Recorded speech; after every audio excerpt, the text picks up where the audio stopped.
Hello students, how are you? कैसे हैं आप सब?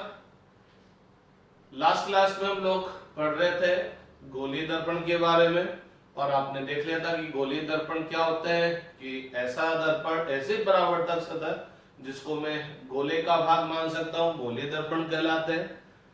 गोलीय परावर्तक सतह में, गोलीय दर्पण में परावर्तन दो साइड से हो सकता है, अवतल साइड से और उत्तल साइड से। अगर परावर्तन की क्रिया अवतल साइड से हो रही है तो इसे हम अवतल दर्पण बोलते हैं, और परावर्तन की क्रिया अगर उत्तल साइड से होती है तो इसे हम क्या बोलते हैं? उत्तल गोलीय दर्पण बोलते हैं। गोलीय दर्पण से संबंधित हमने कुछ महत्वपूर्ण परिभाषाएं देख ली थी, जैसे वक्रता त्रिज्या, वक्रता केंद्र, फोकस, मुख्य अक्ष, फोकस दूरी, ये सब हमने देख लिया था। आज अपन पढ़ने वाले हैं कि अगर हम गोलीय दर्पण से किसी बिंब का प्रतिबिंब बनाना चाहते हैं तो हमको उसके लिए कौन कौन सी किरणों की आवश्यकता बनेगी, किस प्रकार से हम किसी बिंब का प्रतिबिंब बनाएंगे, हम दर्पण सूत्र निकालने की आज कोशिश करेंगे। तो this is Sumit Nuwal and you are watching your favourite and beautiful channel Margdarshan live. तो आज अपन डिस्कस करेंगे गोलीय दर्पण से प्रतिबिंब प्राप्त करने के लिए आवश्यक किरणें। ठीक है, तो देखते हैं कहना क्या चाहते हैं, उसको पहले तो मतलब समझने की कोशिश करते हैं। मान लीजिए साहब ये आपके पास गोलीय दर्पण है, अवतल भी हो सकता है और उत्तल भी हो सकता है। मैंने हाल फिलहाल अवतल बनाया है।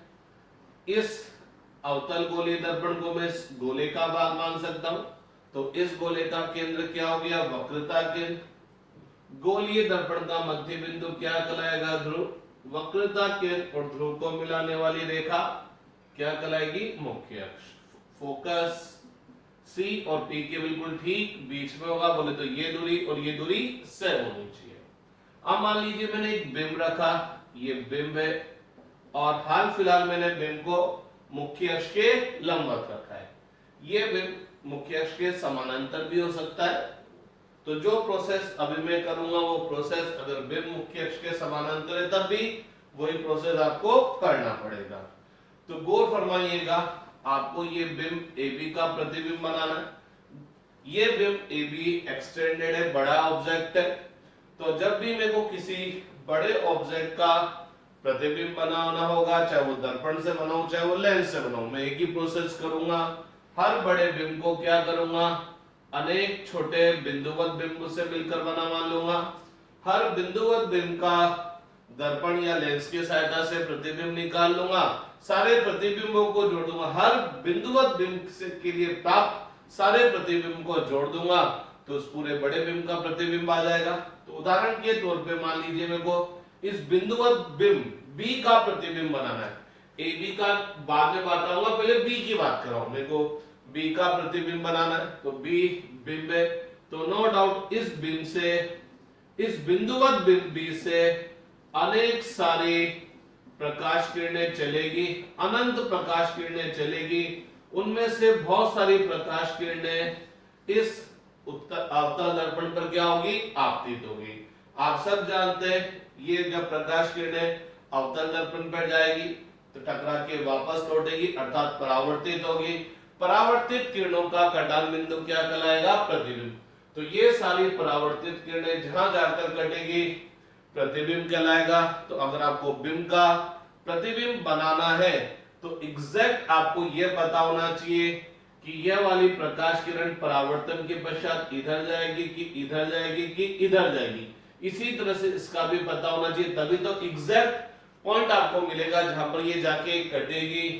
तो अब अगर मेरे को ये कंफर्म करना है कि ये वाली प्रकाश किरण परावर्तन के पश्चात कहां पर जाके कटेगी, तो मेरे को क्या करना पड़ेगा? सबसे पहले आपतन कोण नापना पड़ेगा। मेरे को ये देखना पड़ेगा कि मेरी ये प्रकाश किरण कितने कोण पर आपतित हुई है, क्योंकि जैसे मेरे को आपतन कोण पता लग जाएगा, मेरे को परावर्तन कोण भी पता लग जाएगा। अरे परावर्तन कोण किसके बराबर होता है? आपतन कोण के। तो सबसे पहले आपतन कोण अगर मेरे को पता करना है तो उसके लिए मैं क्या करूंगा, इस आपतन बिंदु पर अभिलंब खींचूंगा। आप सब जानते हैं गोलीय दर्पण के किसी बिंदु पर अभिलंब खींचने के लिए हम क्या करेंगे, गोलीय दर्पण के उस बिंदु को गोलीय दर्पण के वक्रता केंद्र से मिला देंगे। गोलीय दर्पण के किसी बिंदु को वक्रता केंद्र से मिलाने वाली रेखा गोलीय दर्पण के उस बिंदु पर अभिलंब होगी। आपतित किरण अभिलंब के मध्य का कोण नाप लेंगे। यह कोण आपतन कोण कहलाएगा। मान लीजिए यह कोण 20 डिग्री आता है तो आप सबको पता है परावर्तन कोण भी 20 डिग्री होगा।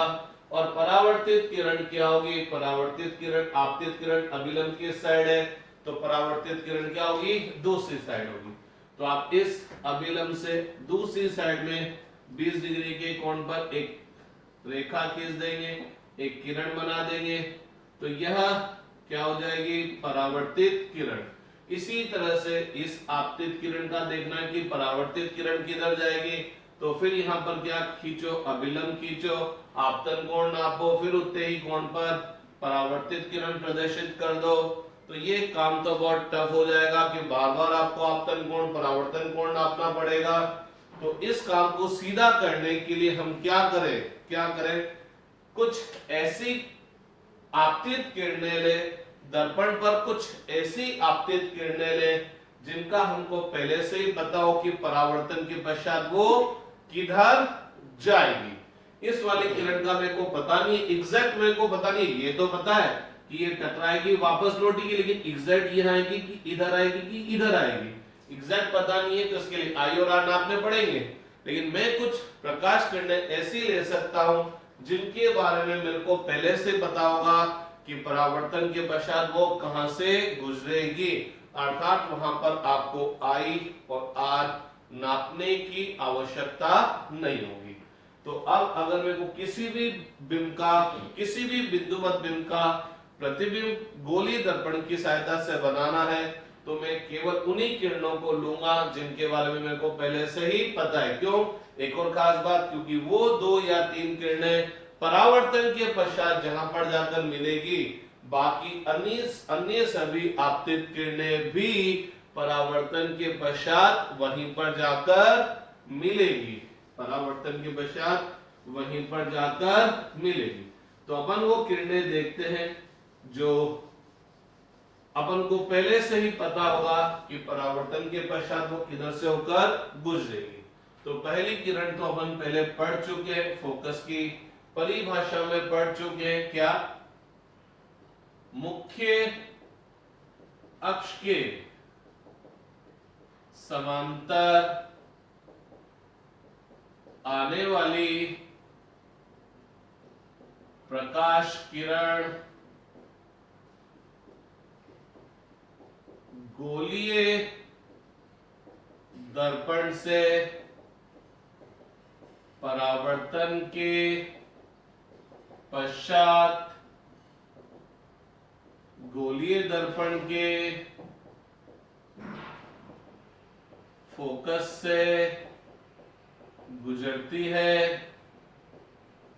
अवतल दर्पण के केस में या फोकस से आती हुई प्रतीत होती है। तो मैंने क्या बोला, अपने शायद कल फोकस की परिभाषा ये दी थी कि फोकस मुख्य अक्ष पर स्थित वह बिंदु है, फोकस मुख्य अक्ष पर स्थित वह बिंदु है जिससे मुख्य अक्ष के समानांतर आने वाली प्रकाश किरण गोलीय दर्पण से परावर्तन के पश्चात होकर वास्तव में होकर गुजरती है या आती हुई प्रतीत होती है। तो उसी परिभाषा को यूज कर रहा हूं। मान लीजिए ये आपके पास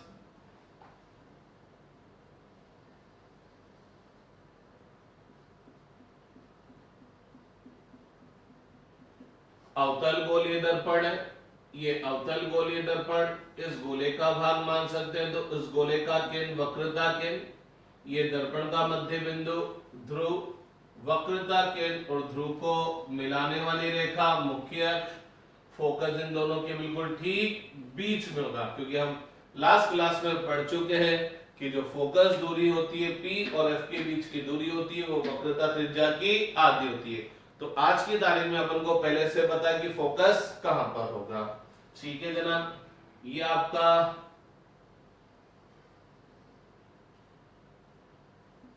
उत्तल गोलीय दर्पण है। इस उत्तल गोलीय दर्पण को मैं इस गोले का भाग मान सकता हूं। तो इस गोले का केंद्र वक्रता के गोलीय दर्पण का मध्य बिंदु ध्रुव और वक्रता केंद्र को मिलाने वाली रेखा मुख्य अक्ष, फोकस इन दोनों के बीच में होगा। तो हम ऐसी प्रकाश किरणों पर बात करना चाह रहे हैं, ऐसी आपतित प्रकाश किरणों पर बात करना चाह रहे हैं जिसके बारे में हमको पहले से ही पता होगा कि परावर्तन के पश्चात वो कहां से होकर गुजरेगी। तो हमने बोला कि अगर कोई प्रकाश किरण मुख्य अक्ष के समानांतर आती है, अगर कोई प्रकाश किरण मुख्य अक्ष के समानांतर आएगी तो दर्पण से परावर्तन के पश्चात क्या होगी फोकस से होकर गुजरेगी। लेकिन उत्तल दर्पण में क्या होगा, फोकस इधर है, प्रकाश किरण इधर आएगी, इधर से चल जाएगी, तो ये आपको क्या होगी, फोकस से आती हुई अपीयर होगी, फोकस से आती हुई प्रतीत होगी। तो सबसे पहले इस आपतन बिंदु को फोकस से मिला दें और फिर इसी रेखा को आगे बढ़ा दें ताकि आपको यह प्रकाश किरण फोकस से आती हुई प्रतीत हो रही है। तो इस वाली प्रकाश किरण के बारे में आपको पहले से पता है कि अगर प्रकाश किरण इधर से आई है तो डेफिनेटली वो इधर से जाएगी, वो इधर या इधर नहीं जा सकती क्योंकि इधर जाएगी तो वो फोकस से नहीं आएगी, इधर जाएगी तो भी वो फोकस से नहीं आएगी। तो ये कंफर्म हो गया कि प्रकाश किरण अगर मुख्य अक्ष के समानांतर आ रही है तो वो इधर नहीं जा सकती, वो इधर नहीं जा सकती, वो फोकस से ही होकर गुजरेगी। लेकिन आप ध्यान रखें फोकस बिल्कुल C और P के बीच में बनाना है। मेरे पास स्केल नहीं है तो मेरा फोकस थोड़ा आगे पीछे हो सकता है, आपके पास स्केल होता है तो आप बिल्कुल फोकस को बिल्कुल बीच में बनाएंगे। तो एक ये हुआ। दूसरी बात करते हैं, ये तो बात हुई मुख्य अक्ष के समानांतर आने वाली प्रकाश किरण दर्पण से परावर्तन के पश्चात फोकस से होकर गुजरती है। और कल कोई प्रकाश किरण फोकस से आ रही है तो दर्पण से परावर्तन के पश्चात क्या हो जाएगी, मुख्य अक्ष के समानांतर हो जाएगी। तो अगर अपन बात करें तो बात करते हैं फोकस से आने वाली प्रकाश किरण, फोकस से आने वाली प्रकाश किरण गोलीय दर्पण से परावर्तन के पश्चात मुख्य अक्ष के समांतर हो जाती है। तो अगर कोई प्रकाश किरण मुख्य फोकस से आएगी तो दर्पण से परावर्तन के पश्चात क्या हो जाएगी, मुख्य अक्ष के समांतर। मीन्स कहना क्या चाह रहा हूं, मान लीजिए ये प्रकाश किरण है, ये फोकस से आ रही है, ये प्रकाश किरण फोकस से आ रही है, दर्पण को लगेगा कि ये प्रकाश किरण फोकस से आ रही है तो परावर्तन के पश्चात क्या हो जाएगी, ये मुख्य अक्ष के समांतर हो जाएगी। लेकिन अगर अपन उत्तल दर्पण के केस में देखेंगे तो उत्तल दर्पण के केस में अगर कोई प्रकाश किरण फोकस से आएगी तो अरे ये तो अवशोषित कर ली जाएगी, तो इधर से तो कोई किरण नहीं आएगी, किरण इधर से आएगी। तो उत्तल दर्पण के केस में प्रकाश किरण फोकस से नहीं आएगी, किधर की तरफ जा रही है, फोकस की तरफ जा रही है। तो इसमें एक और चीज इंट्रोड्यूस कर ले, फोकस से आने वाली प्रकाश किरण अथवा फोकस की ओर जाती हुई प्रतीत होने वाली प्रकाश किरण। तो गौर फरमाना, यहां तो प्रकाश किरण एक्चुअल में फोकस से आ रही है, लेकिन यहां प्रकाश किरण फोकस की ओर जा रही है। फोकस से नहीं आ रही, फोकस की तरफ जा रही है, तो दर्पण से परावर्तन के पश्चात ये क्या हो जाएगी, मुख्य अक्ष के समानांतर हो जाएगी। ठीक, तो इस किरण के बारे में भी पता लग गया कि अगर प्रकाश किरण फोकस की तरफ जा रही है तो ये इधर नहीं जाएगी, परावर्तन के पश्चात बिल्कुल मुख्य अक्ष के समांतर हो जाएगी। ठीक, इसी तरह से यहाँ फोकस से आ रही है प्रकाश किरण, तो दर्पण से परावर्तन के पश्चात क्या हो जाएगी, मुख्य अक्ष के समांतर हो जाएगी। ठीक है जनाब। अब एक और किरण की बात कर ले, हालांकि मेरा 2 ही किरणों से काम चल जाता है, क्योंकि हमको एक बात पता है कि जहां कोई सी भी 2 परावर्तित किरणें जाकर कटेगी, बाकी अन्य परावर्तित किरणें भी उसी बिंदु से चलने वाली अन्य आपतित किरणें परावर्तन के पश्चात उसी बिंदु पर जाकर कटेगी।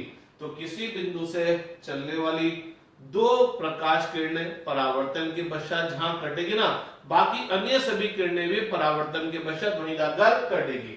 लेकिन फॉर द सेफ्टी में एक और प्रकाश किरण लेता हूं, और वो प्रकाश किरण क्या है कि अगर कोई प्रकाश किरण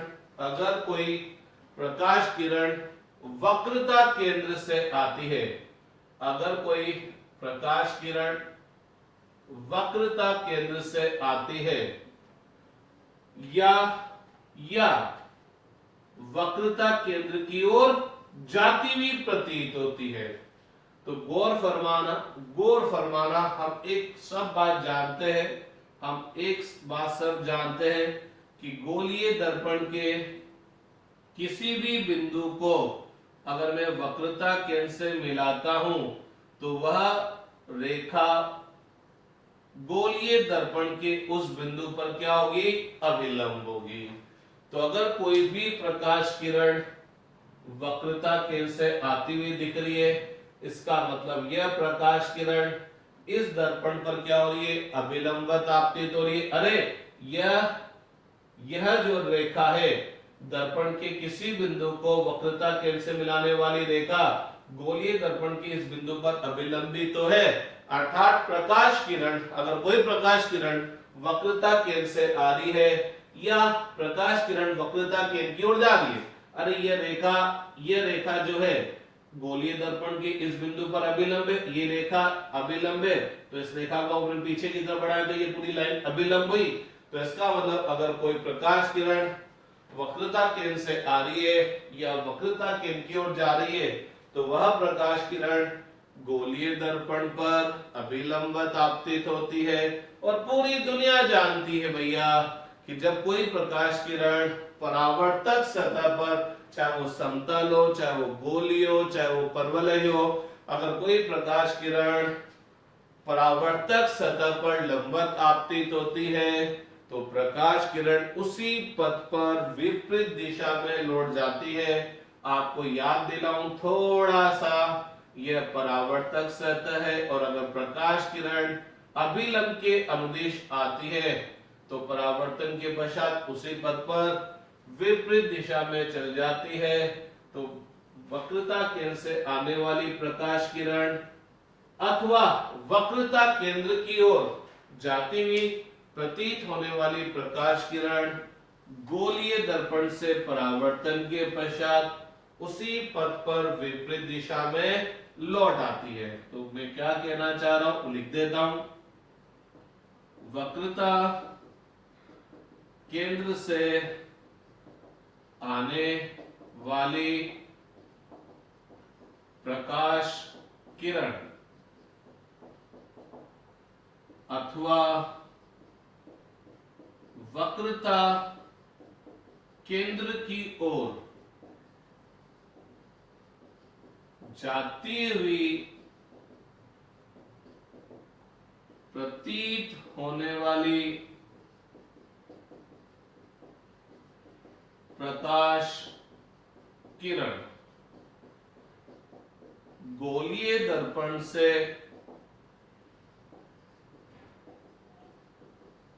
परावर्तन के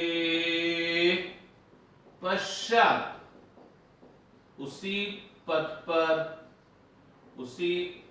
पर क्या होती है भैया लोगों, विपरीत दिशा में, उसी पथ पर विपरीत दिशा में लौट जाती है। It retraces its path. तो अब अगर मेरे को किसी भी बिंदुवत बिंब का गोलीय दर्पण से प्रतिबिंब बनाना है तो मैं उस बिंदु से चलने वाली, उस बिंदुवत बिंब से चलने वाली इन अनंत प्रकाश किरणों में से इनमें से 2 या 3 प्रकाश किरणें ले लूंगा, क्योंकि मेरे को यह पता है कि ये प्रकाश किरणें परावर्तन के पश्चात कहां से गुजरेगी।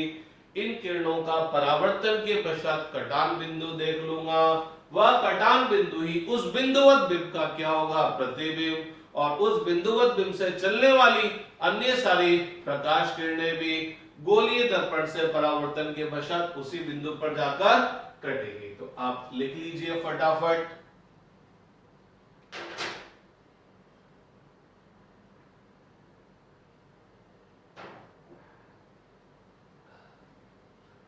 पॉज कर लिखना चाहे पॉज करके लिख लीजिए। तो मैं इन 3 किरणों को यूज करूंगा गोलीय दर्पण से किसी भी बिंब का प्रतिबिंब प्राप्त करने के लिए।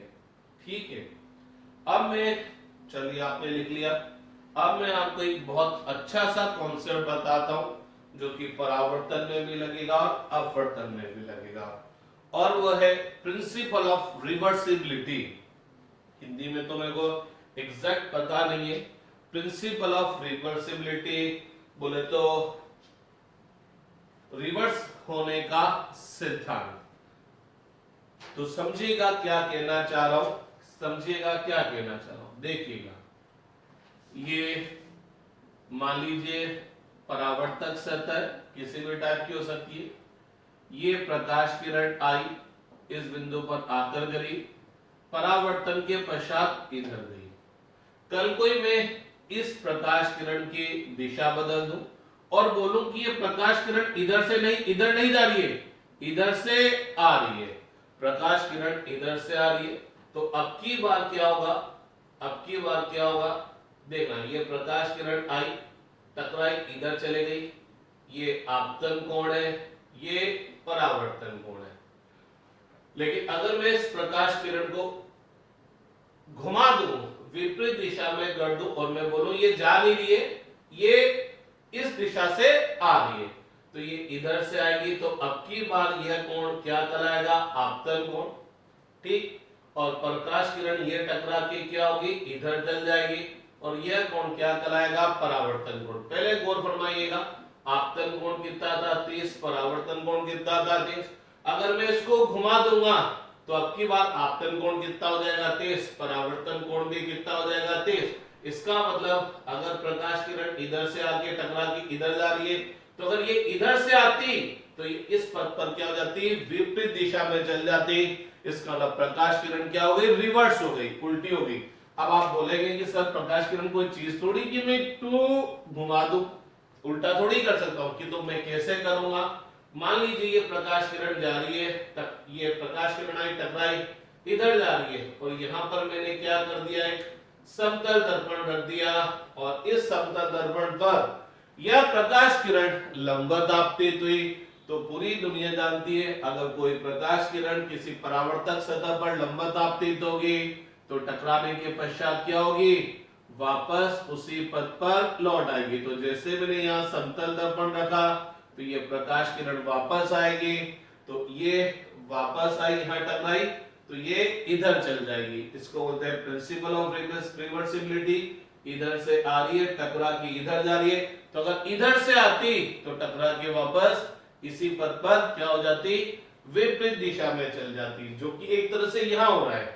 ये मैंने यहाँ पर आपको ये दोनों किरणें अलग अलग बना दी थी जानबूझ के, लेकिन मैं चाहता था इसको एक सिंपल सा गेम करता। देखना क्या करता, क्या बोलता, आप लोगों ने बोला, क्या बोला, मुख्य अक्ष के समानांतर आने वाली प्रकाश किरण दर्पण से परावर्तन के पश्चात क्या होती है, फोकस से होकर गुजरती है।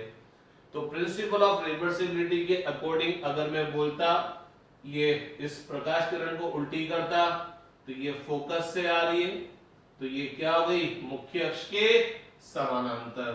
तो फोकस से आने वाली किरण या फोकस की ओर जाती हुई प्रतीत होने वाली प्रकाश किरण दर्पण से परावर्तन के पश्चात क्या हो जाएगी, मुख्य अक्ष के समानांतर। अब इसको वापस में कैसे लेता, अगर मैं यहाँ दर्पण रख देता तो ये टकरा के वापस इधर चल जाती, लेकिन मैंने यहां ना बताकर मैंने अलग से एक प्रकाश किरण बता दी कि ये फोकस से आ रही है, तो परावर्तन के पश्चात क्या हो गया, मुख्य अक्ष के समानांतर। अन्यथा मैं यूं बोल सकता था, प्रिंसिपल ऑफ रिवर्सिबिलिटी से बोल सकता था, ऐसे आई टकरा के ऐसे गई, तो ऐसे आती तो टकरा के इधर चल जाती, मींस मुख्य अक्ष के समानांतर आई तो फोकस से होकर गुजरी, तो फोकस से आती तो मुख्य अक्ष की क्या हो जाती, समानांतर। सेम यहां पर आप देखिएगा, क्या देखिएगा, क्या देखिएगा, ये प्रकाश किरण आई मुख्य अक्ष के समानांतर, दर्पण से परावर्तन के पश्चात क्या होती जा रही है, फोकस से आती हुई प्रतीत हो रही है। अगेन मैं इस प्रकाश किरण को विपरीत दिशा में कर देता, समतल दर्पण रख देता, लंबवत आपतित होती, विपरीत दिशा में आती तो ये प्रकाश किरण यूं आती, तो अब की बार किधर की तरफ जा रही है, फोकस की तरफ, तो ये क्या हो जाएगी, मुख्य अक्ष के समानांतर। या यूं समझिए, प्रिंसिपल ऑफ रिवर्सिबिलिटी क्या बोल रहा है, ये प्रकाश किरण आई इधर गई तो इधर आती तो ये इधर जाती, मींस मुख्य अक्ष के समानांतर आई तो फोकस से आती हुई प्रतीत हो रही है, तो फोकस की तरफ जाती तो क्या हो जाती, मुख्य अक्ष के समानांतर हो जाती। तो ये प्रिंसिपल ऑफ रिवर्सिबिलिटी बहुत गजब की चीज है कि अगर आप परावर्तित किरण को आपतित किरण बना देंगे तो आपतित किरण क्या बन जाएगी, परावर्तित किरण। बोले तो इधर से आ रही थी, इधर जा रही थी, तो इधर से आती तो इसके विपरीत चल जाती। तो ये बहुत गजब का कॉन्सेप्ट है प्रिंसिपल ऑफ रिवर्सिबिलिटी का। और कोई भी चीज, कोई भी प्रकाश किरण टकरा के वापस उसी पथ पर कब आएगी, जब वह किसी परावर्तक सतह पर लंबवत आपतित होगी। जरूरी नहीं कि आप समतल दर्पण रखो, आप कोई सा भी दर्पण रख दो, कोई सी भी सतह रख दीजिए, बस प्रकाश किरण क्या उसके लंबवत आपतित हो। अगर आप वक्राकार सतह भी रख देंगे, अगर प्रकाश किरण लंबवत आपतित होगी तो उसी पथ पर विपरीत दिशा में लौटी रहिएगा ना। यहाँ पर ये जो परावर्तक सतह है ये समतल थोड़ी है, फिर भी प्रकाश किरण लंबवत आपतित हुई तो परावर्तन के पश्चात विपरीत दिशा में लौट आएगी। तो अगर आपको किसी प्रकाश किरण को वापस विपरीत दिशा में लौटाना है तो आप क्या कीजिए, उसको ऐसे परावर्तक सतह पर आपतित कीजिए जिससे वो क्या हो, लंबवत आपतित हो, अर्थात उस प्रकाश किरण को परावर्तक सतह पर लंबवत आपतित करा दीजिए, वापस वो उसी पथ पर क्या हो जाएगी, विपरीत दिशा में लौटाएगी। और ये विपरीत दिशा में लौटाएगी तो यहां से परावर्तन के पश्चात इधर चल जाएगी। बोले तो इधर से आई इधर गई तो इधर से आएगी टक और इधर से चल जाएगी। उम्मीद है थोड़ा थोड़ा समझ आया होगा आपको, नहीं आया तो थोड़ा कॉन्सेप्ट बहुत ऊपर का है अपने लिए। तो ये की पॉइंट्स बहुत है कि अगर हमको किसी बिंब का प्रतिबिंब बनाना है तो हम क्या करेंगे, गोलीय दर्पण द्वारा किसी बिंब का प्रतिबिंब बनाना है तो हम उस बिंब से चलने वाली अनेकों प्रकाश किरणों में से इनमें से कोई सी भी दो प्रकाश किरणें ले लेंगे, परावर्तन के पश्चात जहां पर वो कटेगी वह कटान बिंदु ही क्या होगा, प्रतिबिंब हो जाएगा उस बिंदुवत बिंब का। तो ये प्रकाश किरणें कौन सी है, मुख्य अक्ष के समानांतर आने वाली प्रकाश किरण, दर्पण से परावर्तन के पश्चात, गोलीय दर्पण से परावर्तन के पश्चात फोकस से होकर गुजरती है, फोकस से आने वाली प्रकाश किरण या फोकस की ओर जाती हुई प्रतीत होने वाली प्रकाश किरण परावर्तन के पश्चात मुख्य अक्ष के समानांतर हो जाती है। वक्रता केंद्र से आने वाली प्रकाश किरण अथवा वक्रता केंद्र की ओर जाती हुई प्रतीत होने वाली प्रकाश किरण परावर्तन के पश्चात विपरीत उसी पथ पर विपरीत दिशा में लौट आती है। तो अब हम इन्हीं प्रकाश किरणों की सहायता से बिंब का प्रतिबिंब बनाते हैं। तो रब कर दिया जाए इनको। तो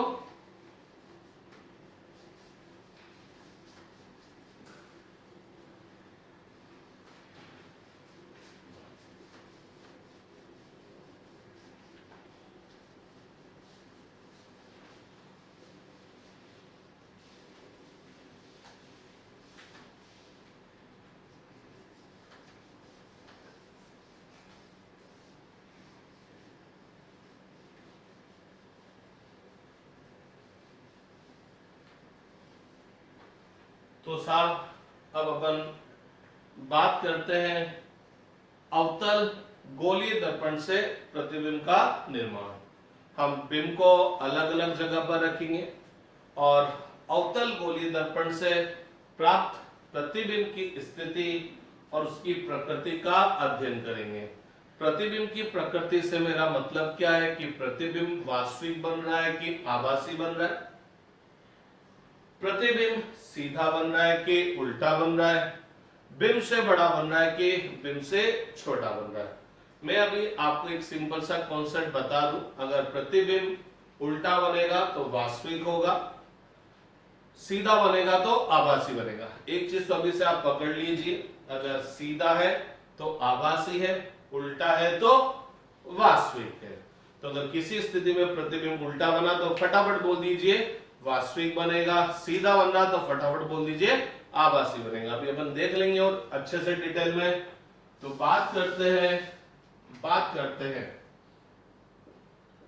बिंब की भिन्न भिन्न स्थितियों के लिए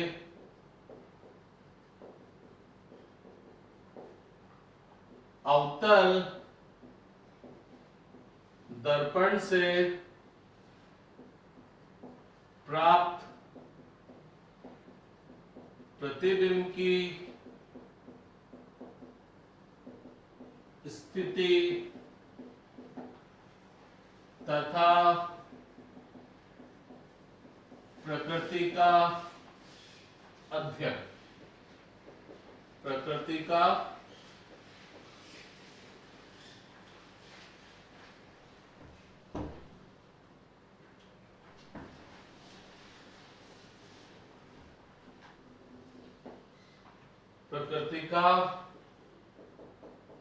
अध्ययन।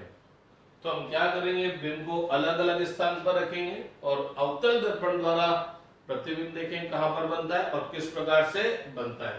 तो इसमें सबसे पहला केस लेते हैं अपन, सबसे फर्स्ट केस लेते हैं अपन, जब बिंब अनंत पर हो, जब बिंब अनंत पर हो। और गौर फरमाइएगा, यहां मैं जो बिंब लूंगा वो मुख्य अक्ष के लंबवत रहेगा और उसका एक सिरा कहां पर होगा, मुख्य अक्ष पर होगा।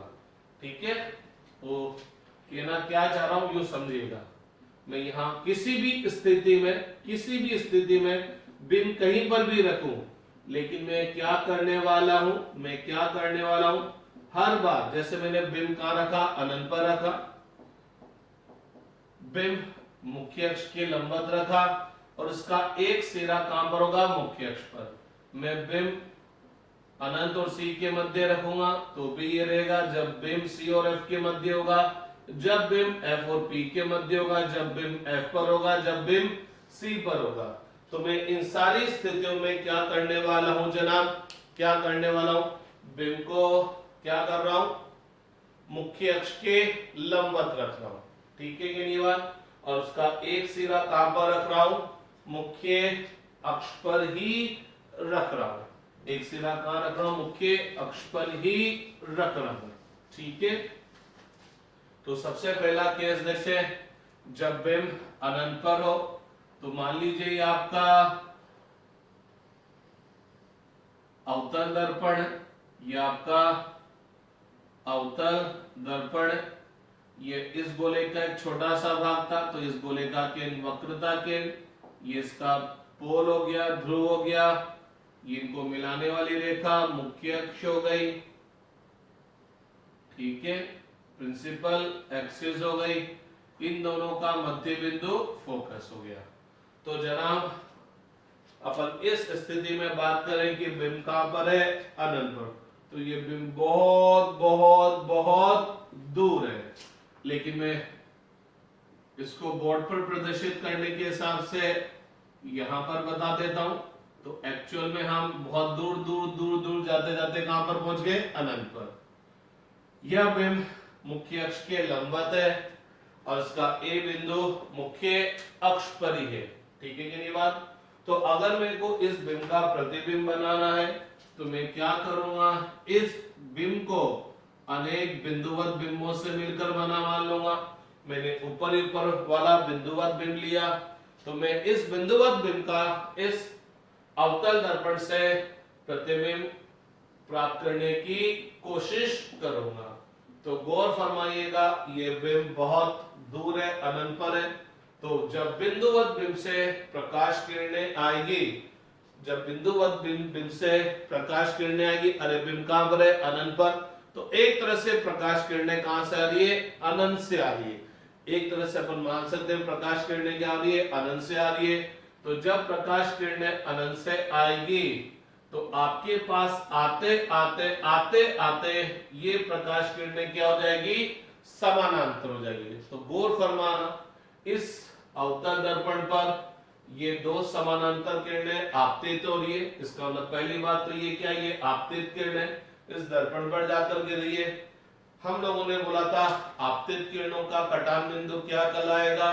बिंब कहलाएगा।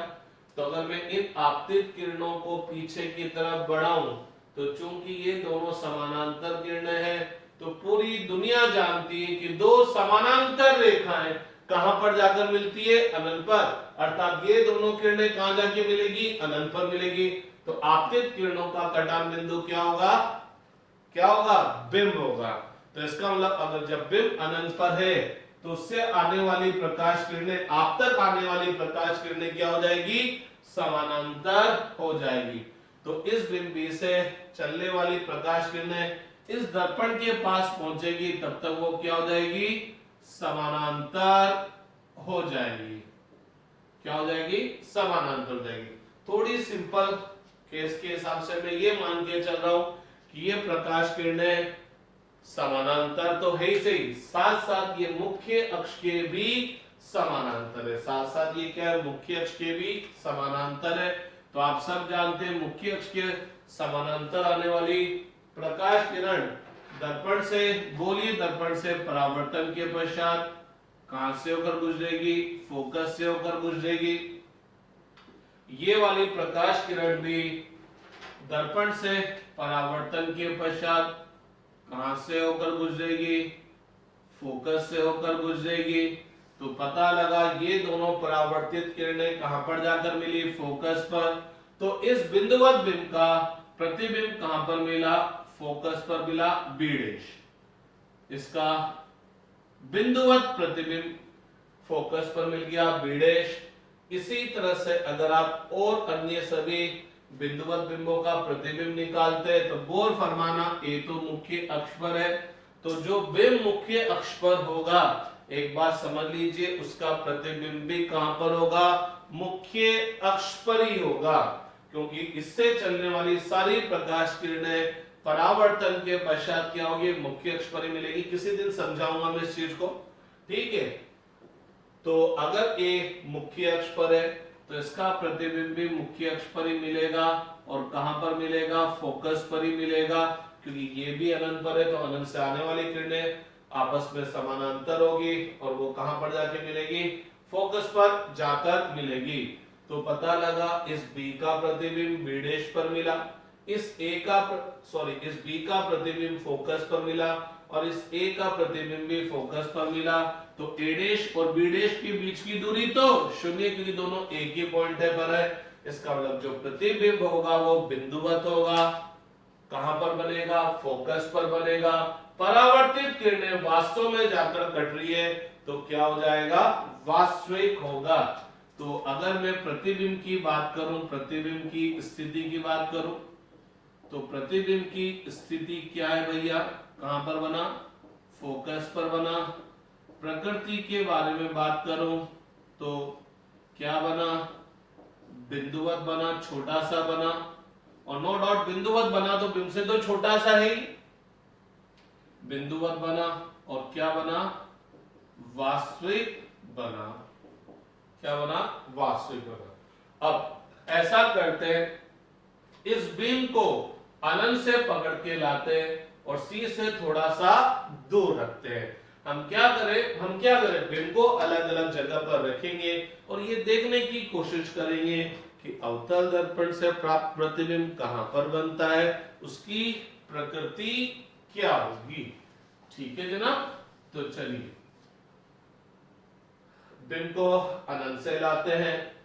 तो जब मैं बिंब को अनंत से लाया लेकिन सी से थोड़ा सा दूर रखा, तो जब बिंब अनंत व सी के मध्य हो, जब बिंब अनंत व सी के मध्य हो, मैं आपको एक बात बताऊं, 12th लेवल पर जनरली ये रे डायग्राम नहीं पूछे जाते, बहुत कम चांसेस में पूछे जाते हैं, लेकिन आपको 12th के हिसाब से, कंपटीशन के हिसाब से जब आपको न्यूमेरिकल सोल्व करने होंगे तो ये जो सिचुएशन है ये आपको मुंह जबानी याद होनी चाहिए।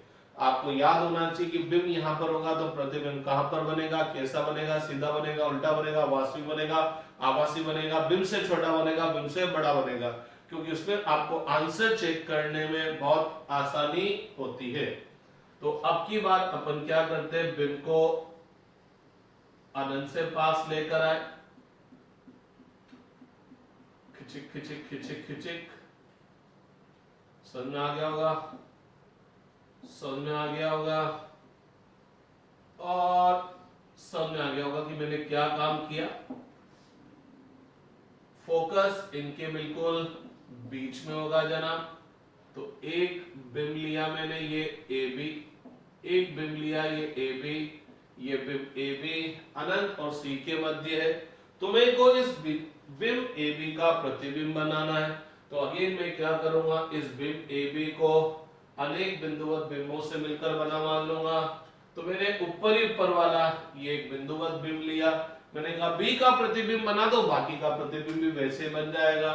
तो इस बिंदुवत बिंब का प्रतिबिंब बनाना है दर्पण से।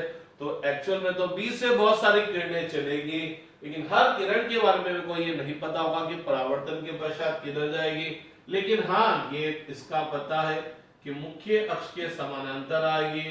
तो ये कंफर्म है परावर्तन के पश्चात कहां से होकर गुजरेगी मेरे भैया, फोकस से होकर गुजरेगी। ठीक बात है कि नहीं है।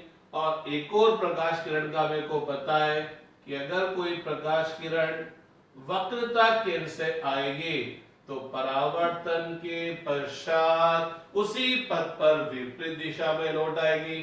तो ये परावर्तित किरण, ये परावर्तित बिंब से चलने वाली ये दोनों प्रकाश किरणें परावर्तन के पश्चात यहां पर जाकर कटी। तो परावर्तित किरणों का कटान बिंदु क्या कहलाएगा मेरे भैया, बिंब कहलाएगा। तो इस बिंदुवत बिंब का प्रतिबिंब क्या पर मिला, बी' पर मिला। इसी तरह से हम इन सब का प्रतिबिंब बनाएंगे। तो ए मुख्य अक्ष पर है तो इसका प्रतिबिंब भी मुख्य अक्ष पर ही बनेगा, और बी से जब आप इस पर लंब डालेंगे तो इस लंबवत रेखा पर मुख्य अक्ष पर ही बनेगा। तो पता लगा इस ए बी का प्रतिबिंब मेरे को क्या प्राप्त हुआ, ए' बी'। एक खास बात क्या है, खास बात क्या है कि प्रतिबिंब कहां पर बना, एफ और सी के मध्य। तो अगर मैं प्रतिबिंब के बारे में बात करूं तो प्रतिबिंब कहां पर बना, इसकी स्थिति के बारे में बात करूं तो कहां पर बना, एफ व सी के मध्य बना।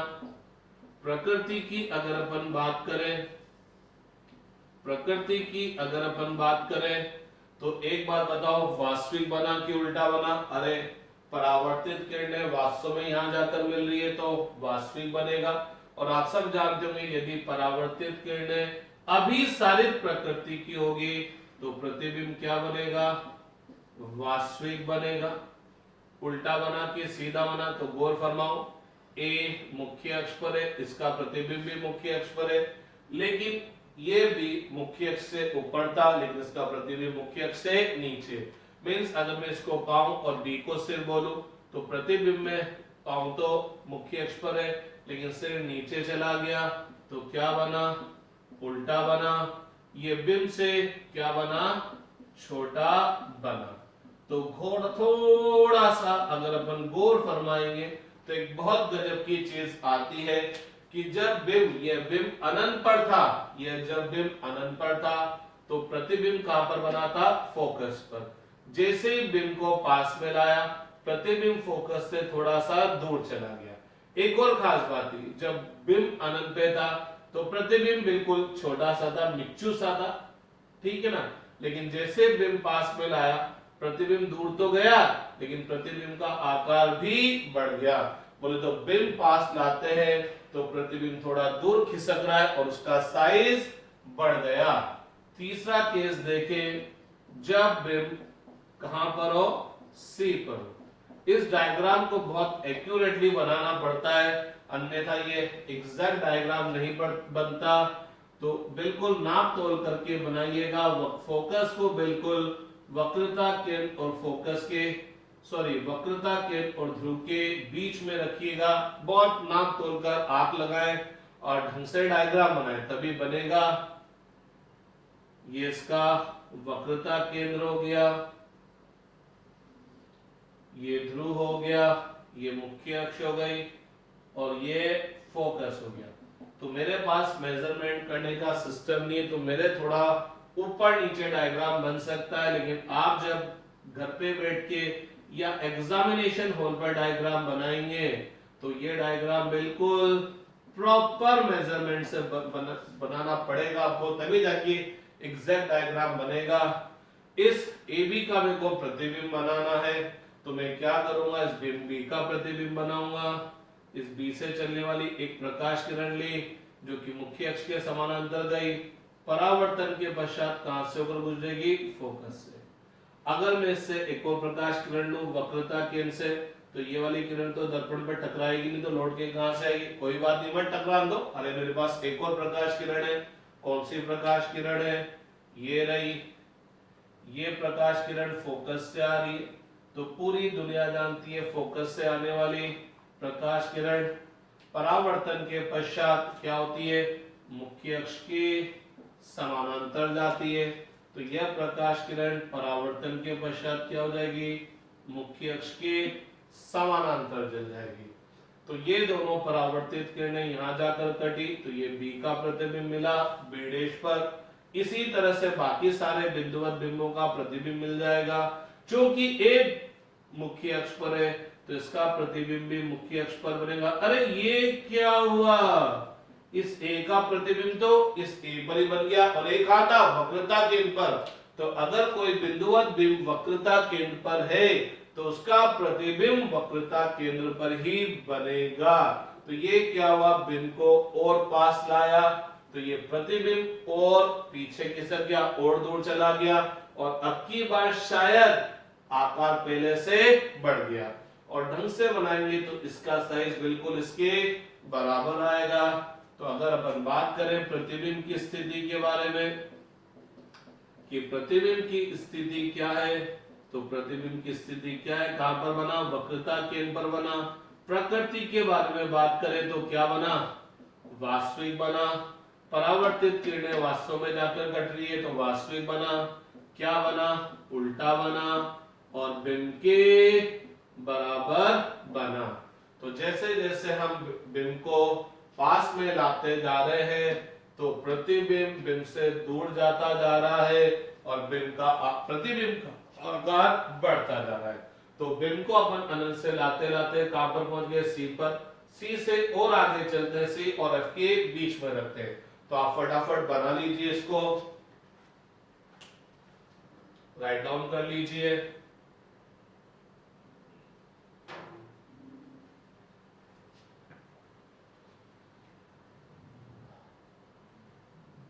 ठीक साहब,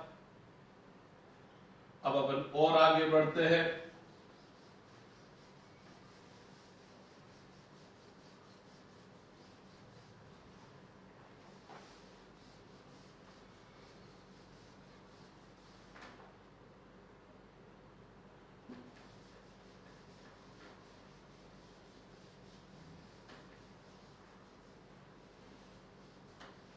तो चलिए आगे बढ़ते हैं और बिंब को थोड़ा सा और आगे लेकर आते हैं।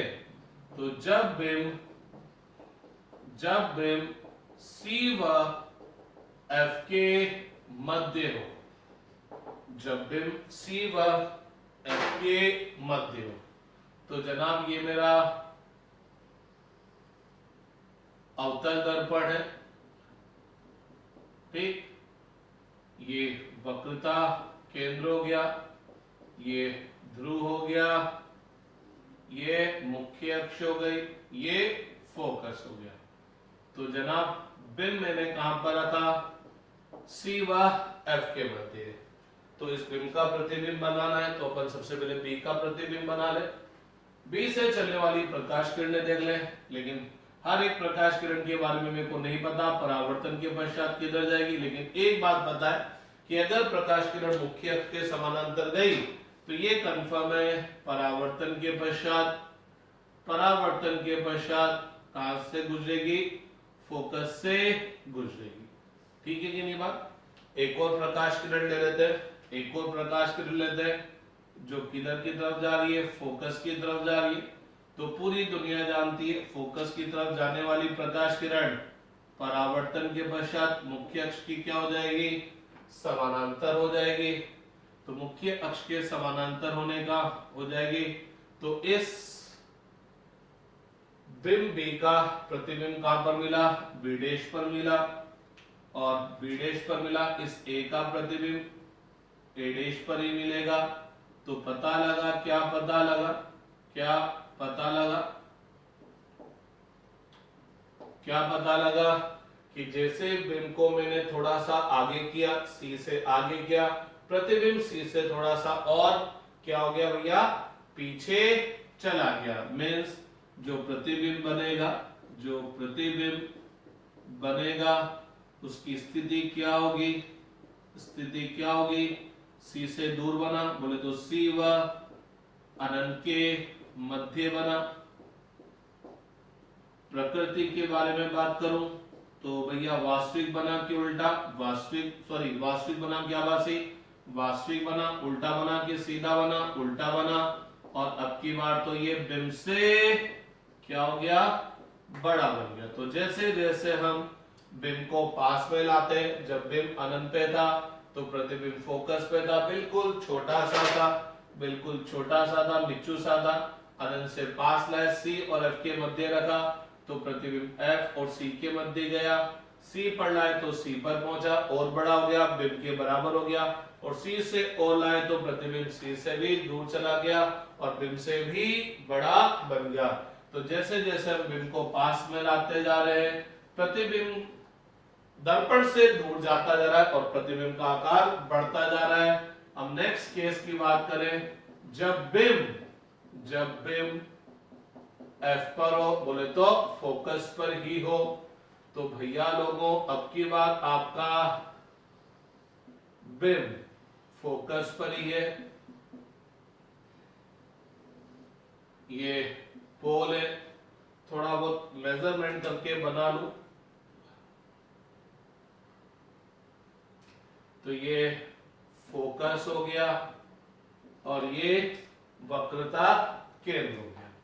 तो अब की बात आपका बिंब फोकस पर है, तो इसका मेरे को प्रतिबिंब बनाना है। तो मैं क्या करूंगा, इससे एक प्रकाश किरण लूंगा जो कि क्या होगी, मुख्य अक्ष के समानांतर जाएगी। और अपन सब जानते हैं परावर्तन के पश्चात ये कहां से होकर गुजरेगी, फोकस से होकर गुजरेगी। ठीक है, एक और प्रकाश किरण लूं, अब की बार प्रकाश किरण फोकस से होकर गुजारूंगा तो ये तो दर्पण से टकराएगी नहीं, तो कोई बात नहीं, मेरे पास एक और तीसरी प्रकाश किरण है। तो एक प्रकाश किरण में ऐसे लेता हूं जो कि इस दर्पण को लगेगा कि यह प्रकाश किरण कहां से आ रही है, फोकस है। मीन्स ये प्रकाश किरण अगर ऐसे आ रही है तो इसको लगेगा कि ये कहां से आ रही है, वक्रता केंद्र से, फोकस से नहीं, वक्रता केंद्र से। तो अगर अपन क्या करें, एक ऐसी प्रकाश किरण ले जो दर्पण को लगे कहां से आ रही है, वक्रता केंद्र से आ रही है। तो अपन सब जानते हैं कि ये वाली प्रकाश किरण इस दर्पण पर क्या होगी, अभिलंबित होगी, और अभिलंबित होगी तो परावर्तन के पश्चात इसी पथ पर क्या होगी, विपरीत दिशा में लौटेगी। तो पता लगा, क्या पता लगा कि ये दोनों परावर्तित किरणें क्या है, समानांतर। आप देख लीजिए, अगर आप बिल्कुल नाप तोल करके बनाएंगे तो बिल्कुल समानांतर मिलेगी। तो ये समानांतर किरणें तो पूरी दुनिया जानती है, समानांतर किरणें कहां पर जाके मिलेगी, अनंत पर। तो ये चूंकि नीचे की तरफ जा रही है तो नीचे अनंत पर, पाताल लोक में जाकर मिलेगी। तो इस बी का प्रतिबिंब अनंत पर पाताल लोक में जाकर मिलेगा। इस ए का प्रतिबिंब तो मुख्य अक्ष पर ही मिलेगा, तो ए का प्रतिबिंब तो अनंत पर मुख्य अक्ष पर मिलेगा, और बी का प्रतिबिंब अनंत पर लेकिन किधर मिलेगा, पाताल लोक पर। तो इसका मतलब जो प्रतिबिंब होगा वो क्या होगा, ये ए से चलेंगे और कहां जाना पड़ेगा, पाताल लोक पर। तो बिंब से क्या होगा, बहुत बहुत बड़ा होगा। तो भैया लोगों, प्रतिबिंब की स्थिति के बारे में बात करूं तो कहां पर बनेगा, फोकस पर बनेगा, सॉरी प्रतिबिंब कहां पर बनेगा, अनंत पर बनेगा। प्रकृति क्या होगी, प्रकृति क्या होगी, बिंब से प्रकृति क्या होगी, वास्तविक होगी, उल्टा होगी, और क्या होगी, बिंब से बहुत बड़ा। तो गौर फरमाइएगा जनाब, जब बिंब अनंत पर था तो प्रतिबिंब फोकस पर बना था, और जब बिंब फोकस पर आ गया प्रतिबिंब क्या हो गया, कहां पर पहुंच गया, अनंत पर। अब अपन क्या करते हैं, बिंब को और पास लाते हैं। तो बात करते हैं जब बिंब F व P के मध्य हो, तो जब बिंब F व P के मध्य हो,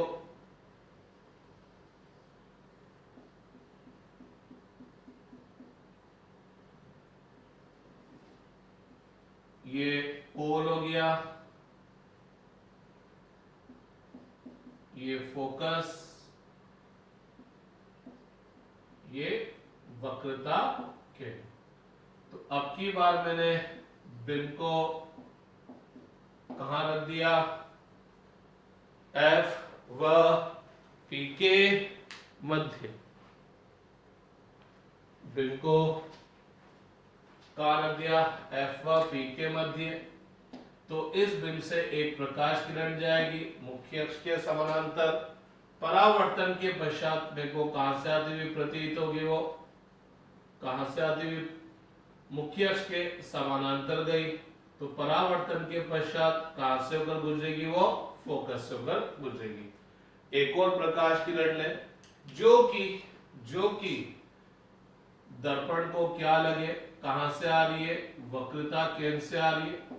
इसको तो लगेगा कि ये वक्रता केंद्र से आ रही है, या यूं बोलो यह प्रकाश किरण दर्पण पर क्या होगी, लंबवत होगी, और लंबवत होगी तो यह परावर्तन के पश्चात इसी पथ पर विपरीत दिशा में लौटेगी।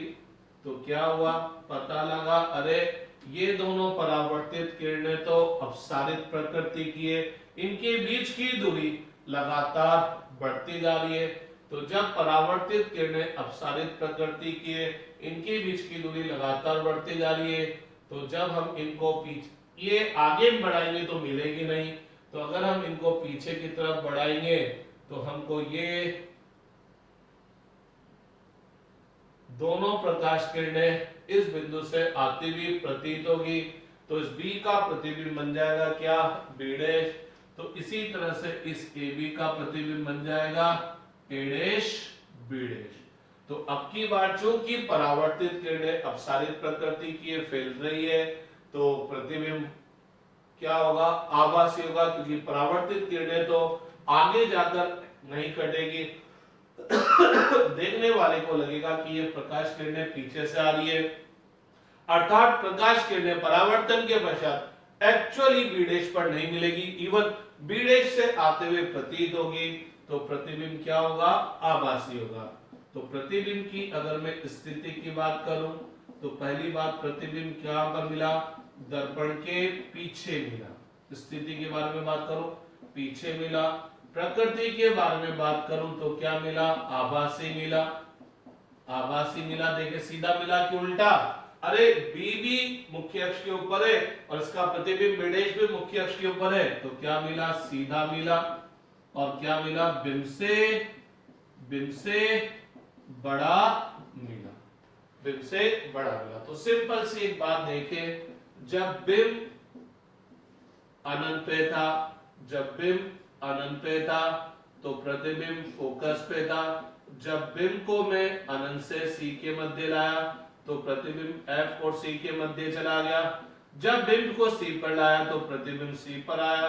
जब बिंब को सी और एफ के मध्य लाया तो प्रतिबिंब सी और अनंत पर चला गया, और जब बिंब एफ पे लाया तो प्रतिबिंब अनंत पे चला गया। अब बिंब और आगे लाऊंगा तो चूंकि प्रतिबिंब बेचारा खिसकते खिसकते अनंत पर पहुंच गया, तो बिंब को और आगे लाने पर बेचारा प्रतिबिंब अनंत से तो दूर जा नहीं सकता था, बिंब के पीछे आ गया, सीधा बन गया और आभासी बन गया और बिंब से बड़ा बन गया, बिंब से बड़ा बन गया।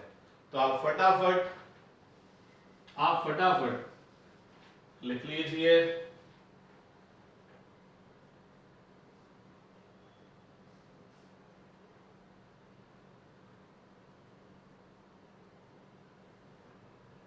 ठीक है साहब।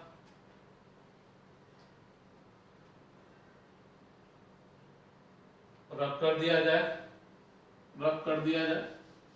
अब इसके अंदर मैं एक और चीज समझाना चाहता हूं। इसके अंदर तो जब मैं बिंब को F से आगे लेके गया, F से दर्पण की तरफ लेके गया, तो प्रतिबिंब क्या हुआ? प्रतिबिंब क्या हो गया? अनंत से दर्पण के पीछे पहुंच गया। अरे जब बिंब F पे था तो प्रतिबिंब अनंत पे था ना, तो बिंब को जैसे आगे ले गया प्रतिबिंब दर्पण के पीछे चला गया। अब अगर मैं बिंब को और आगे ले जाता जाऊं तो देखना क्या होगा, समझने की थोड़ी सी कोशिश कीजिएगा। ये पोल है, ये फोकस हो गया और ये वक्रता केंद्र हो गया। अभी मान लीजिए बिंब यहां पर है, बिंब यहां, ये प्रकाश किरण गई, फोकस से होकर गुजरेगी, वक्रता केंद्र से आएगी, परावर्तन के पश्चात वापस विपरीत दिशा में चली जाएगी। ये दोनों प्रकाश किरणें मेरे को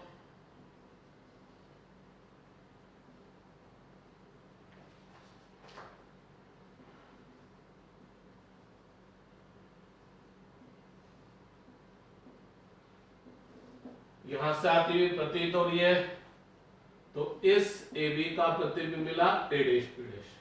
अब आप देखना, अगर मैं इस बिंब AB को थोड़ा आगे खिसका देता, बोले तो अब बिंब किधर की तरफ जाता? और दर्पण की तरफ जाता। F और P के बीच में तो है, लेकिन दर्पण से थोड़ा सा और पास में होता। अब बिंब ये होता, ये वाली प्रकाश किरण जाती तो परावर्तन के पश्चात ये आती। अब एक और प्रकाश किरण जा रही है, क्यों, कहां से आ रही है? वक्रता केंद्र से। ये प्रकाश किरण वक्रता केंद्र से आई, परावर्तन के पश्चात क्या होगी? वापस इसी पथ पर विपरीत दिशा में आएगी। तो अब की बात इन दोनों परावर्तित किरणों को मैं पीछे की तरफ बढ़ाऊं, तो ये तो मैंने पहले बढ़ा रखी है, तो ये पीछे की तरफ बढ़ाऊंगा तो अब की बार ये दोनों यहां से आती हुई प्रतीत हो रही है। तो इस B का प्रतिबिंब मेरे को कहां पर मिला? B डैश पर, तो ये A डैश B डैश हो गया। तो इसका मतलब एक बात और समझिएगा, जैसे ही बिंब आपने बिंब को F और P के बीच में रखा, तो जब बिंब F और P के बीच में, फोकस और ध्रुव के बीच में, तो प्रतिबिंब दर्पण के पीछे बनेगा, सीधा बनेगा, बिंब से बड़ा बनेगा, ठीक है, और आभासी बनेगा। लेकिन हम बिंब को और पास में लाएंगे तो पता लगा प्रतिबिंब भी दर्पण के पास में आ गया। अभी तक तो क्या था, जब हम अनंत से बिंब को ला रहे थे, प्रतिबिंब दर्पण से दूर जाता जा रहा था, और जब F पर लेकर आ गए थे तो प्रतिबिंब दूर जाते जाते अनंत पर पहुंच गया, और बड़ा होते होते बहुत बड़ा हो गया। F से पास लाए तो प्रतिबिंब दर्पण से पीछे आया, बिंब से बड़ा हुआ। लेकिन अब की बार और पास में लाएंगे तो वह दूर जाने की बजाय क्या हो गया? बिंब के पास में आ गया। अगर मैं अब और पास में लाऊं, जैसे मैं और पास में लेकर आऊं, ये AB है, ये प्रकाश किरण जाएगी तो परावर्तन के पश्चात इधर से आ जाएगी। अब इस B से एक प्रकाश किरण जाएगी, जो कहां से जाएगी? वक्रता केंद्र से। ये टकराएगी, परावर्तित होगी, इधर आ जाएगी। इसको पीछे की तरफ बढ़ाऊंगा तो ये यहीं जाकर मिल जाएगा। तो पता लगा जैसे जैसे मैं इसको फोकस से ध्रुव के पास लाता जा रहा हूं, प्रतिबिंब भी ध्रुव के पास आता जा रहा है, और प्रतिबिंब का साइज क्या होता जा रहा है? घटता जा रहा है। तो अभी भी बिंब से बड़ा, लेकिन घटता जा रहा है। और इसी चीज को अगर मैं आगे बढ़ाता जाऊं और बिंब को बिल्कुल पोल के पास ले आऊं तो प्रतिबिंब भी बिल्कुल पोल के पास में आ जाएगा और उसका साइज भी घटते घटते बिंब के बराबर हो जाएगा, बिंब के बराबर हो जाएगा। तो अवतल दर्पण से अगर आपको प्रतिबिंब देखना है बिंब की भिन्न भिन्न स्थितियों के लिए, तो मेरी आपसे गुजारिश है कि आप ये टेबल दिमाग में फिट कर लें, क्योंकि बहुत सारे न्यूमेरिकल्स, बहुत सारे डेरिवेशंस में ये कॉन्सेप्ट यूज होंगे। क्या है, क्या कहना चाह रहा हूं मैं? अवतल दर्पण के लिए, अवतल दर्पण के लिए देखिएगा बिंब की स्थिति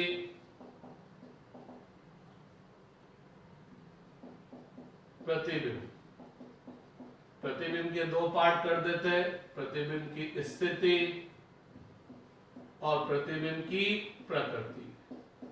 एक बात है कि जब बिंब अनंत पे था तो प्रतिबिंब कहां पर बना? फोकस पर बना, वास्तविक बना और बिंदुवत बना, बोले तो बिंब से बहुत छोटा बना। जब बिंब को पास में लाए, अनंत व सी के मध्य रखा तो प्रतिबिंब बना एफ व सी के मध्य, वास्तविक बना, उल्टा बना और बिंब से छोटा बना।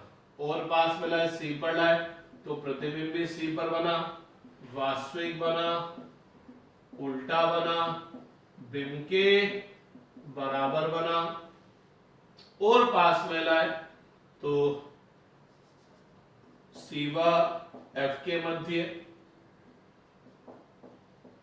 सी व एफ के मध्य,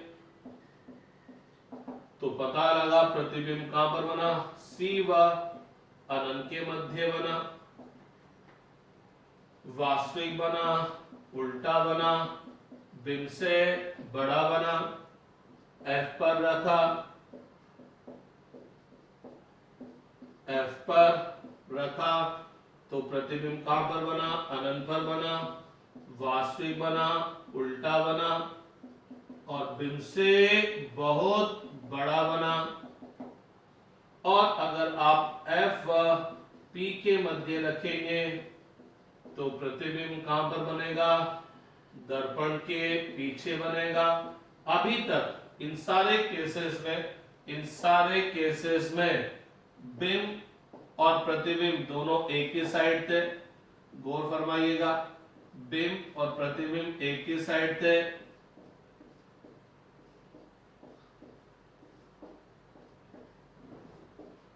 तो जब तक बिंब फोकस से दूर है तब तक बिंब और प्रतिबिंब दोनों एक ही साइड बन रहे हैं, लेकिन जब बिंब फोकस और पी के मध्य आ गया तो प्रतिबिंब दर्पण के पीछे बना, दूसरी साइड पे बना, आभासी बना, सीधा बना, आभासी बना, सीधा बना और बिंब से बड़ा बना। ठीक है, तो ये टेबल आप बना लीजिए, राइट डाउन कर लीजिए, क्योंकि यह टेबल बहुत गजब की टेबल है, बहुत ज्यादा यूज में होने वाली है।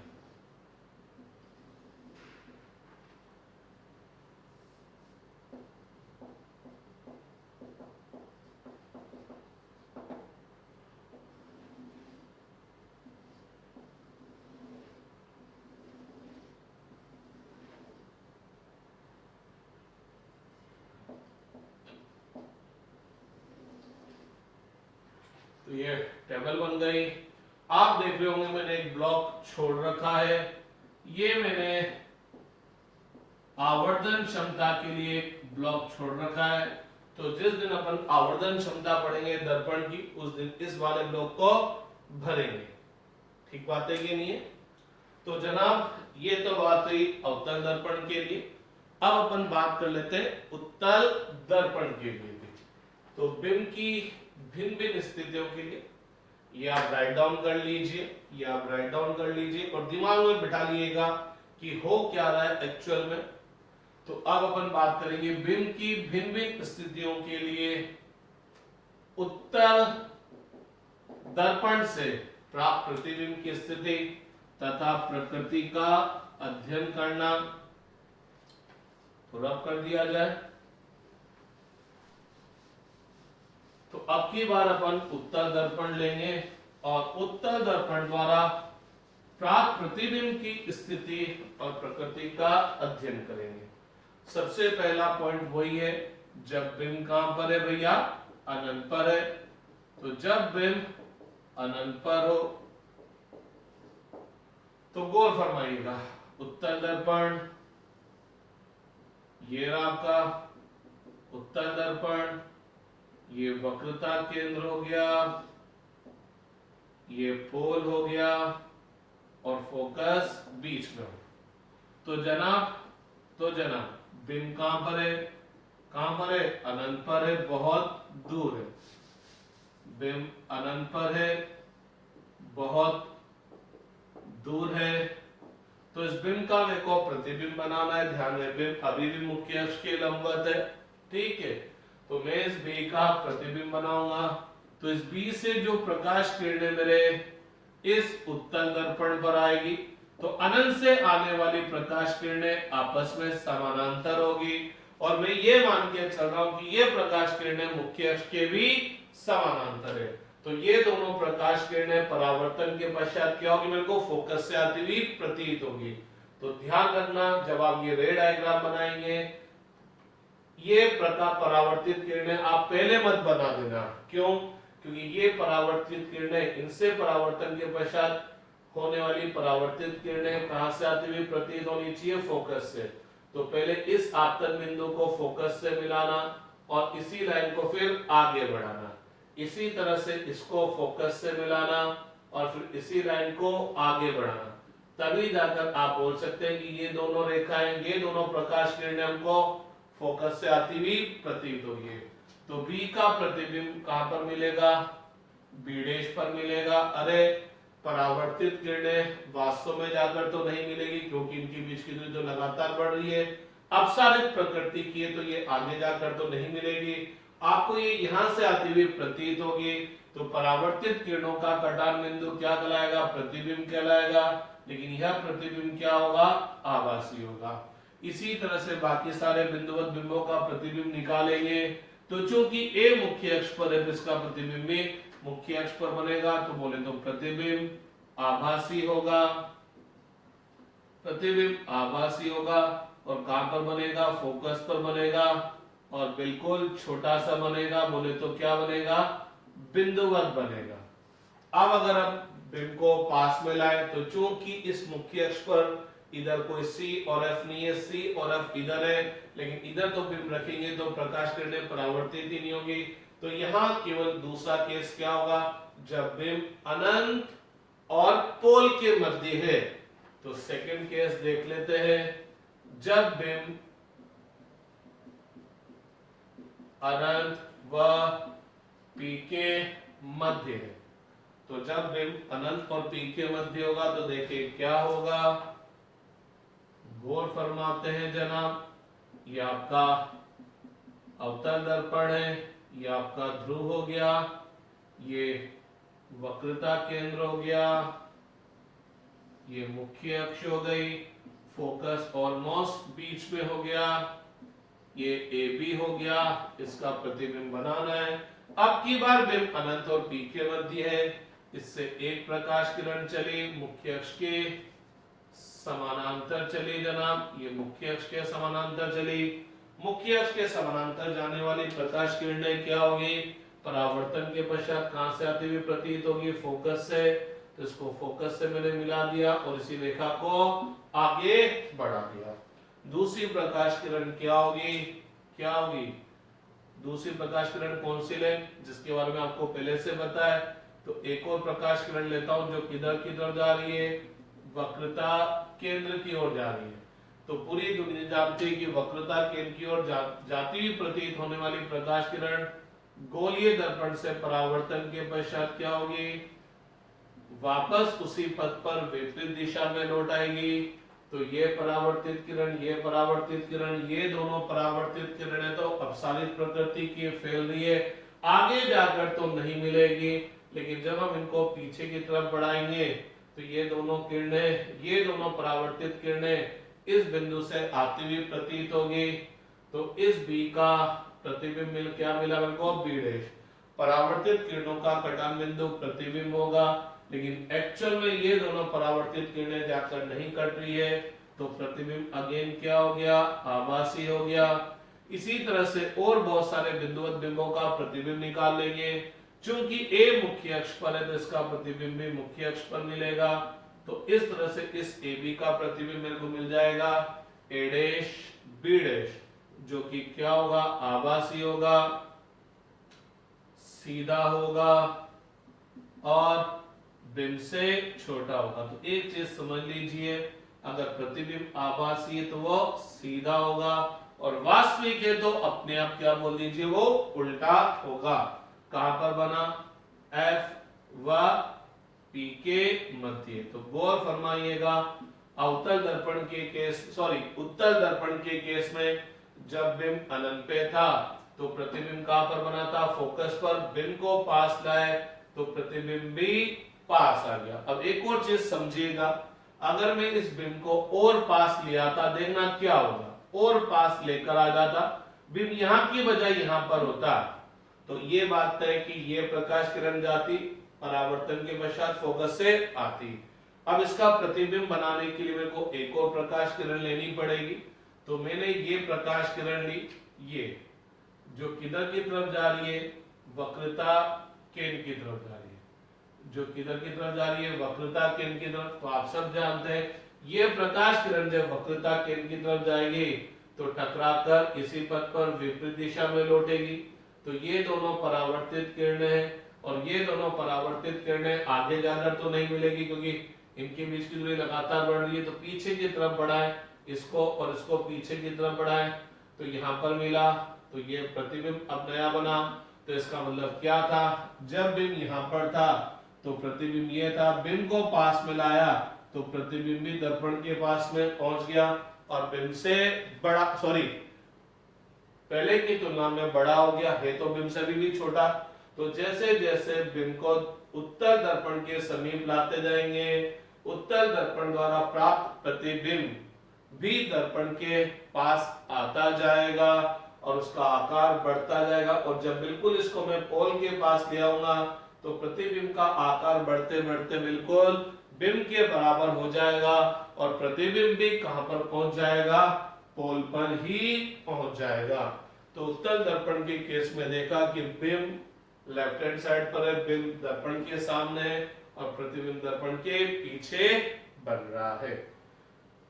तो उत्तल दर्पण में प्रतिबिंब आभासी बनेगा, सीधा बनेगा, छोटा बनेगा, और एफपी के बीच में बनेगा।